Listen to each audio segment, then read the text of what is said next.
He thinks it's a bad thing he put the mic on the ball. He forgot I was coming up after. I'll take care of this.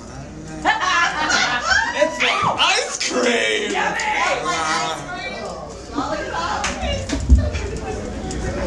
Salty dog.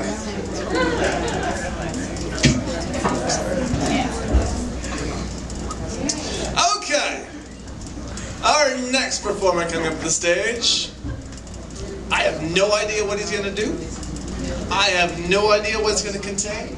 But I have every idea and every bit of knowledge that it's going to be freaking amazing. Please put your hands together for Ski. Woo!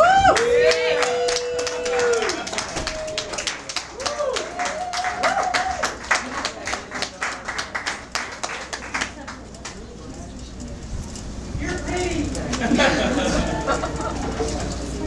And smart.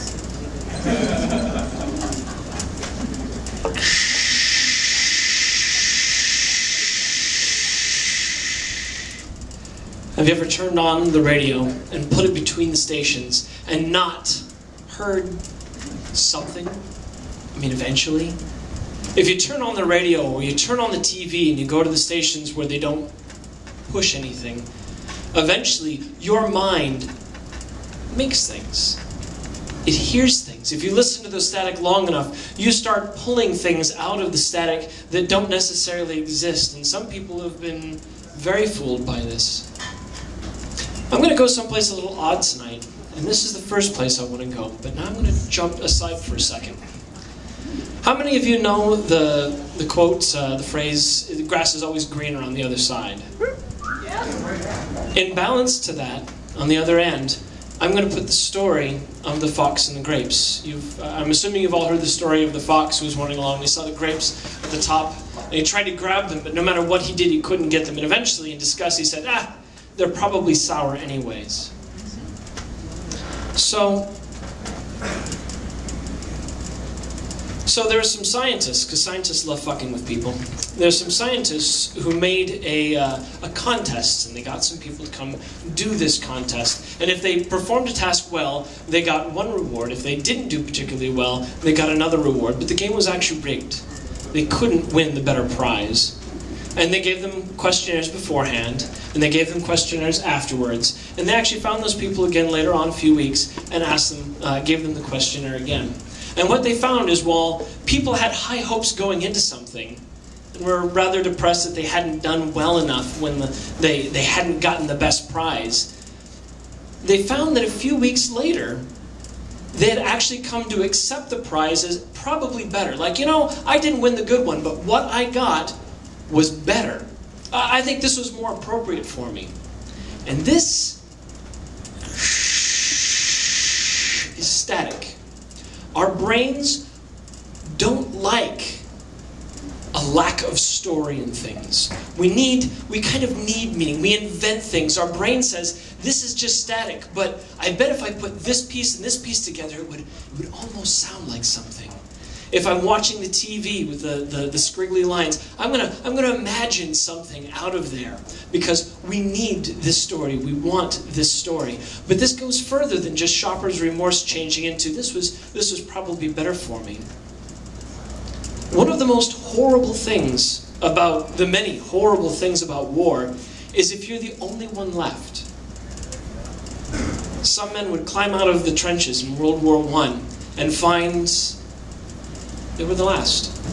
Everyone else that they had known and loved in the last horrible 6 months had somehow or another vanished under mudslides, poison gas, artillery, grenades, bullets.